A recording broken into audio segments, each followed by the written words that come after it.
Make this really historic and landmark agreement. A major donation of water to the Great Salt Lake. This is a very important moment in time. I'm Ben Winslow at Farmington Bay. The donation to the lake is being praised by both political leaders and community groups. The CEO of Compass Minerals signed an agreement with Utah's Division of Forestry, Fire and State Lands.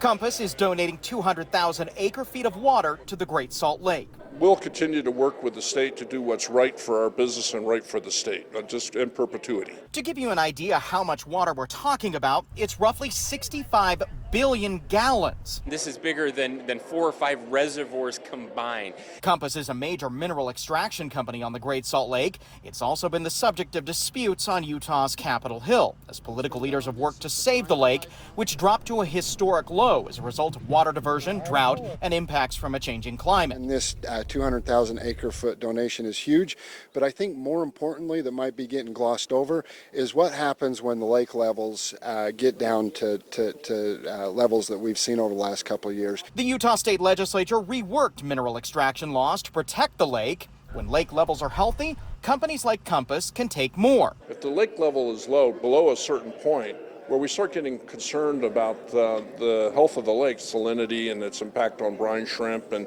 the ecosystem, we will stop withdrawing from the lake until the lake recovers. The bill gives an opportunity for people to come together and enter into voluntary agreements. If they don't, then the state will come in and set what those agreements are. And so we're hopeful that other companies look at the lead that Compass set forward and come into place. But if not, we will move forward with the mandated cuts to the water consumption on the Great Salt Lake. We have to. Compass voluntarily entered into an agreement with the state and made the donation of water on its own.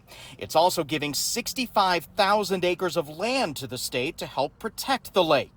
Governor Spencer Cox says this will make a difference. What will happen now is the lake during the summer won't go down as far, which means that now we're banking. So the next year when water comes in, we get even more, and that's how we start stacking, and that's going to make a difference long term. Are you in negotiations with other companies currently? There are currently discussions happening with other companies, yes. Environmental groups say it's a huge win for the Great Salt Lake. It really illustrates and puts an exclamation point on the fact that we need every diverse interest out there working together to try to come up with solutions to preserve Great Salt Lake. The Great Salt Lake has risen about 6 feet from its historic low in 2022 thanks to a pair of great winters, but it's still several feet below what's considered the start of a healthy ecological range. At Farmington Bay, Ben Winslow, Fox 13 News, Utah.